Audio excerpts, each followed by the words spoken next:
Okay, so hello everyone, welcome back to a new video, weekly report video I should say. I hope कि आपका week अच्छा रहा होगा। मेरा तो बहुत डाउन रहा है भाई।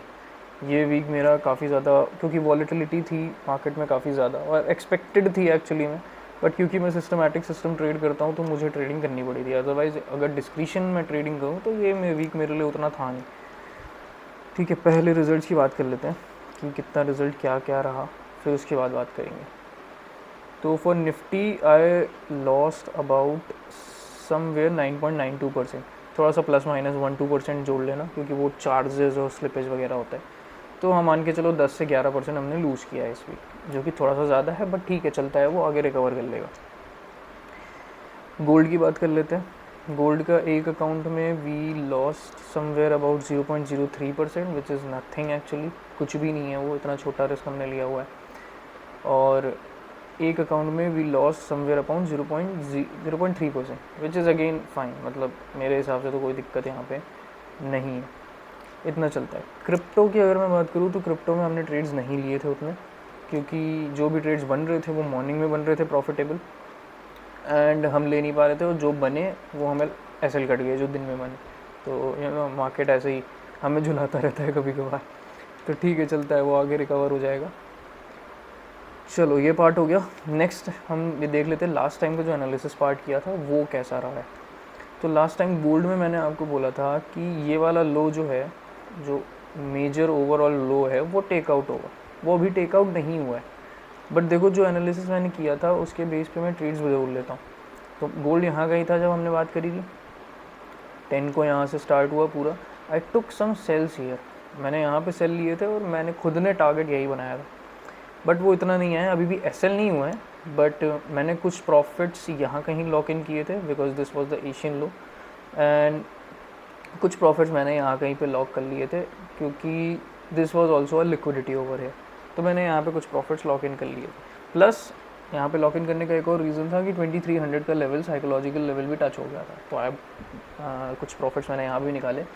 देन उसके बाद यहाँ पे आपका, क्योंकि मैंने ब्रेक इवन निकाल लिया था, तो यहाँ पे मैं निकल गया। आई थिंक सुबह की, आई थिंक लंदन सेशन की बात है जहाँ पे मैं निकल गया, तो इट्स फाइन, कोई दिक्कत नहीं है यहाँ पे इतना प्रॉफिट में, क्योंकि पार्शियल बुकिंग कर रहा था मैं, तो ठीक ठाक प्रॉफिट निकला। फंडेड अकाउंट्स में ये अलाउड नहीं है अब, क्योंकि ये जो मूव आया था कि न्यूज़ बेस में टच करा था, तो हम ट्रेड नहीं ले सकते थे इसमें, फंडेड अकाउंट्स में अलाउड नहीं होता है उस टाइम पर। ठीक है, ये कहने की बात है कि यहाँ से दोबारा ऊपर आ गया था, बट मैंने यहीं पर एंट्री बना ली थी इस वाले पार्ट, तो हम फंडेड अकाउंट्स में नहीं बना सकते, ये तो इट्स ऑल राइट, कूल, कोई बात नहीं है, मैं वायलेट नहीं करूँगा, मैंने अपना पर्सनल वे उठा लिया था। Okay cool. क्रिप्टो की एक बार देख लेते हैं पहले। अच्छा, मैंने निफ्टी में क्या बताया था? निफ्टी में मैंने आपको बताया था कि आइदर मार्केट इस रेंज को ब्रेक करके, पहले तो मैंने आपको बताया था कि मार्केट ओपन हो सकता है गैप अप, जो कि उतना ज़्यादा गैप अप नहीं हुआ था, थोड़ा सा ही गैप अप हुआ और फिर वो नीचे निकल गया। ठीक है, कोई दिक्कत नहीं है। दूसरी चीज़ मैंने आपको बताई थी कि ऑल टाइम हाई ब्रेक हो जाएगा, वो हो गया, बट उतना मोमेंटम हमें देखने को नहीं मिला, जो कि काफ़ी एक्सपेक्टेड था। क्यों एक्सपेक्टेड था मैं वो अभी बताऊंगा आपको जब एनालिसिस करेंगे।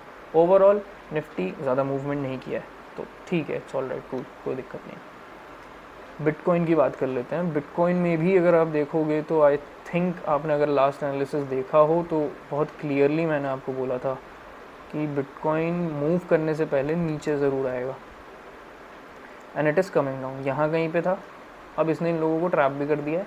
अब देखते हैं क्या करता है, हो सकता है और नीचे आके फिर वो पलटेगा। मैंने फेयर वैल्यू गैप यहाँ पे मार्क किया था, मैंने यहाँ ऑर्डर ब्लॉक मार्क कर दिया, कूल है, उसको कोई दिक्कत नहीं, वो यहाँ कहीं से ही पलटेगा अगर पलटेगा तो।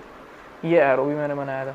I am still waiting for a bigger move in bitcoin, क्योंकि जनरली मैं बिटकॉइन ट्रेड तो अभी नहीं कर रहा हूँ उतना ज़्यादा, कभी कभी कुछ ट्रेड्स हो जाते हैं, जैसे वीकली के 2 से 3 ट्रेड्स हो जाते हैं, बट मैं इन्वेस्टमेंट पर्पज़ से बहुत ज़्यादा देख रहा हूँ। एंड मैं किस तरीके से बिटकॉइन खरीद रहा हूँ, किस तरीके से ऑल्ट कॉइन खरीद रहा हूँ, इनकी ना मैं सेपरेट वीडियोस की सीरीज़ लाने वाला हूँ, क्योंकि ये बुल रन अभी एटलीस्ट मेरे ख्याल से 2024 के एंड और 2025 से तो स्टार्ट होगा, मुझे ऐसा बिलीव है। हम ऑलरेडी हैं बुल रन में, बट क्योंकि अभी बहुत से कॉइन कुछ ज़्यादा नहीं बढ़े हैं जितना बढ़ना चाहिए, बिटकॉइन का टारगेट लोग एंटिसिपेट कर रहे हैं कि 100,000 हो जाएगा, तो ठीक है, देखते हैं। अभी भी हमारे पास अपॉर्चुनिटी है, क्योंकि 66 पे ही चल रहा है, एंड वी आर एंटिसिपेटिंग कि ये 63,000 तक आ जाएगा, तो यहाँ पे मैं कुछ क्वांटिटी बाय करूँगा। ऑल्ट कॉइन कैसे बाय कर रहा हूँ उसका एक मेथड है पूरा, वो मैं लेके आ जाऊँगा जल्दी ही वीडियोज़ में, उसकी टेंशन नहीं लेनी। तो ये हो गया लास्ट एनालिसिस का पार्ट। अब इस वीक का एनालिसिस हम कर लेते हैं। इस वीक मेरे पास स्टॉक नहीं है कोई, मैं कुछ रेकमेंड नहीं कर रहा हूँ इस समय स्टडी पर्पज़ के लिए। मैं एक सेपरेट वीडियो प्लान कर रहा हूँ, मैंने एक वीडियो प्लान करी हुई है, आई थिंक उसका शूट मैंने कर दिया है, वो एडिटिंग चल रही होगी या जो भी उसका वो चल रहा हो। उसमें मैंने एक फ्यूचर ओरिएंटेड बिजनेस को एनालाइज़ किया है, तो वो भी जल्दी ही अपलोड हो जाएगी, वो देख लेना। उसमें मैंने 3-4 स्टॉक्स के बारे में जहाँ तक बात करी है, तो आप देख सकते हो। चलो, बिटकॉइन में मैं एनालिसिस नहीं कर रहा हूँ, पहले ही बता रहा हूँ।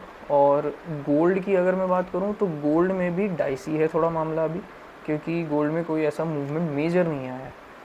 तो डेली में तो नहीं, बट अगर आप 4 आवर टाइम फ्रेम में इसको देखोगे तो it is moving like this. ये अगर आप देखो तो इट इज़ क्रिएटिंग लिक्विडिटी ना, ठीक है, ये लिक्विडिटी क्रिएट करने का ट्राई कर रहा है, ठीक है। तो इस समय मैं क्या करूँगा, इस समय मैं ट्राई ये कर रहा हूँ कि एक तो ऊपर यहाँ पे फेयर वैल्यू गैप है 1 आवर में, अगर आप देखो तो this was the supply over here. तो हो सकता है गोल्ड आके इसके ऊपर, अगर यहाँ से ऊपर निकलता है गोल्ड, इसको ब्रेक करके ऊपर निकलता है, तो मे बी, क्योंकि यहाँ से यहाँ तक का आपका स्ट्रेट मूव आ सकता है। अगर आप फिक्स रेंज वॉल्यूम प्रोफाइल में भी लगा के देखो, ये एक इंडिकेटर होता है। अब जिन लोग को आता है, जिन लोग को नहीं पता है मैं बता देता हूँ। जैसे ही आपने इस मूव को देखा है यहाँ से, ये आपको बताएगा सबसे ज़्यादा ऑर्डर्स कहाँ पे लगे हुए हैं। तो ये मतलब लगे थे, जहाँ सबसे ज़्यादा ट्रेडिंग कहाँ पे हुई है, हैंड्स एक्सचेंज कहाँ पे हुए हैं, तो वो यहाँ पे हुआ है। यहाँ पे कुछ है ही नहीं, तो पॉसिबिलिटी है कि यहाँ पे आपका स्ट्रेट मूव आ जाए। प्लस सेकेंड थिंग यहाँ पे ना स्टॉप लॉसेज हैं, जैसे मेरा खुद का लगा हुआ था, ऐसे ही बहुत लोगों के स्टॉप लॉसेज यहाँ पे हैं जो एंटिसिपेट कर रहे थे कि ये लो टूटेगा, उनका भी स्टॉप लॉसेज हिट होंगे and it will go up. Plus stop losses अब लोगों ने यहाँ पे और लगाना चालू किए होंगे, तो पॉसिबिलिटी है कि ये स्ट्रेट मूव कर सकता है और इस सप्लाई तक आ सकता है। नहीं आएगा तो इट विल ब्रेक डाउन, यहाँ से नीचे गिर जाएगा ये, वो भी पॉसिबिलिटी है। क्योंकि अगर 4 आवर में देखोगे तो यहाँ पे इसने ट्रेंड के रिवर्सल के साइन हमें दिए, अभी नहीं दिए, अभी स्टिल हैव टू वेट कि कहाँ से हमें मिलेगा। बट ठीक है, गोल्ड को मैं अभी, मेरा सिस्टमैटिक जो चलेगा वो चलेगा। मैं डिस्क्रिप्शन के इस वीक शायद ना उठाऊँ, क्योंकि मुझे उतना अच्छा प्राइस एक्शन नहीं दिख रहा है अभी, क्योंकि वो लिक्विडिटी क्रिएट कर रहा है। अगर वो मैनिपुलेशन कर देता है तो मैं कोई ट्रेड आगे का प्लान कर सकता हूँ, अभी मुझे फ़िलहाल नहीं दिख रहा है इसमें। निफ्टी की अगर मैं बात करूँ तो निफ्टी का एनालिसिस बहुत प्यारा है। निफ्टी का एनालिसिस करते हैं सबसे पहले तो ये तो एक मेजर मूव मैंने बता ही दिया था कि रिकवरी बहुत अच्छी आई थी। अगर आप नोटिस करोगे तो ये जो चैनल था निफ्टी का, जो कि ब्रेक हुआ था, ठीक है, यहाँ ब्रेक हुआ था and it recovered like crazy, वो पूरा रिकवर कर गया और यहाँ पे अब इसने ब्रेक भी कर दिया है इसको, अपर साइड के चैनल को। सबसे पहला पॉइंट तो मेरे को ये नज़र आ रहा है, ये डेली टाइम फ्रेम है, ठीक है। ब्रेक करके 5 से 6 कैंडल ऊपर सस्टेन कर चुकी हैं, एग्जैक्ट बताऊँ तो 5 कैंडल सस्टेन कर चुकी हैं। तो अब आगे क्या हो सकता है, डेली टाइम फ्रेम में तो हमने देख लिया ये चीज़। अब इसके बाद मैं सीधा 1 आवर टाइम फ्रेम पे आ जाऊँगा। 1 आवर टाइम फ्रेम पे हम क्या करेंगे, 1 आवर टाइम फ्रेम पे हमें बेसिक इंट्राडे के लिए ट्रेंड अगर डिसाइड करना है तो वो हम डिसाइड करते हैं। सबसे पहले आप एक चीज़ देखोगे कि ये यहाँ पे कंसोलिडेशन एरिया है, ठीक है, इसको मैं मार्क कर देता हूँ पहले। This is your consolidation area, ठीक। इस कंसोलिडेशन एरिया में आपको एक चीज़ नोटिस होगी कि ये एक पैटर्न क्रिएट कर रहा है यहाँ, ठीक है, जो कि बुलिश पैटर्न है। अगर आप ध्यान से देखो इसको तो it is a bullish pattern, ठीक है।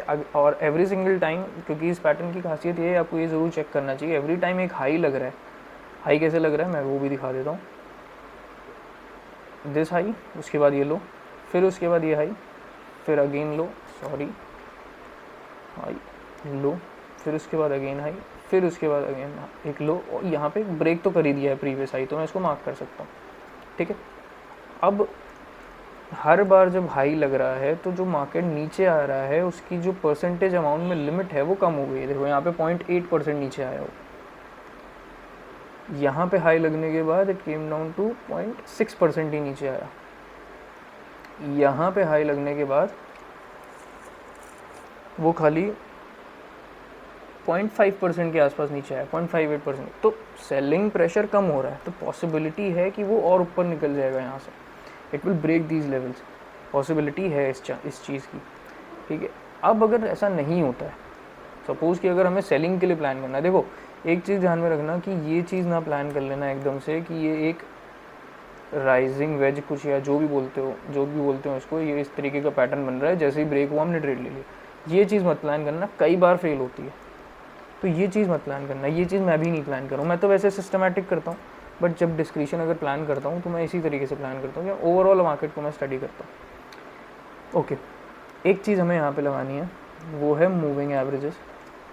नॉर्मल EMAs हैं 50 मूविंग एवरेज, और सॉरी 20 मूविंग एवरेज, 50, 100 एंड 200।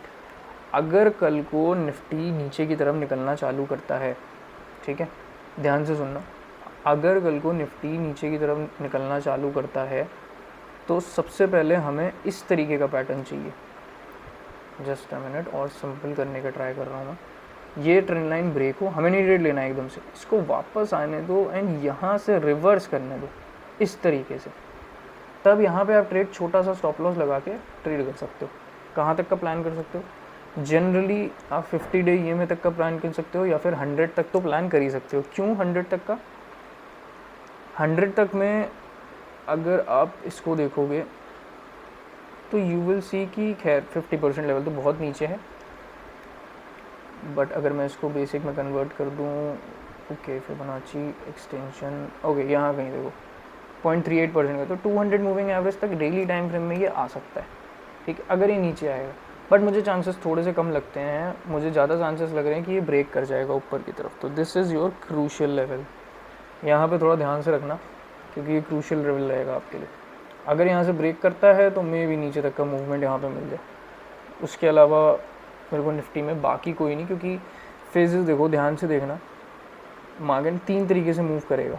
सबसे पहला डायरेक्शनल, ठीक है, ये बहुत एक, जैसे फोरेक्स में क्या होता है ना, accumulation, distribution, accumulation, manipulation and distribution, ये 3 फैक्टर्स बहुत अच्छे काम करते हैं। इसमें क्या काम करता है निफ्टी में, काम वो भी करेगा, बट इसमें टर्म्स आप डिफरेंशिएट कर सकते हो। उसमें डायरेक्शनल मूव आएगा, वॉलेटिलिटी आएगी मार्केट में, कंसोलिडेशन आएगा, देन अगेन ब्रेक करेगा डायरेक्शनल, ये साइकिल चलेगी, directional, volatile, consolidation, then again directional, volatile, consolidation and breakout and so on, इस तरीके से चलेगा। तो ये चीज़ की पॉसिबिलिटी मेरे को इस समय ज़्यादा यहाँ पे लग रही है। तो ठीक है, इस स्टॉक की, अच्छा स्टॉक वाला मैंने आपको बता दिया, वो नए वीडियो में आ जाएगा। बाकी इसके बाद बैंक निफ्टी का जो लोग कह रहे थे एनालिसिस करने के लिए, मैं नेक्स्ट टाइम से डाल दूंगा, अभी मैंने इस टाइम पे एनालाइज़ नहीं किया बैंक निफ्टी, और मैं ट्रेड करता भी नहीं हूँ बैंक निफ्टी, तो इस बार से नहीं डाल रहा हूँ मैं निफ्टी का, बैंक निफ्टी का नेक्स्ट उससे डालने लग जाऊँगा नेक्स्ट वीक से, ठीक है।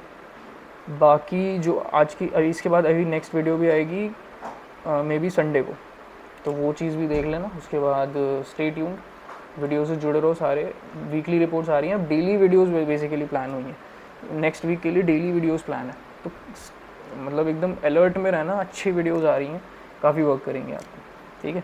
चलो ओके, स्टे ट्यून्ड, लाइक कर देना, सब्सक्राइब भी कर लेना वीडियो को। चलो मिलते हैं next week, okay cool. I do just what I do, and I hope you let me in, yeah.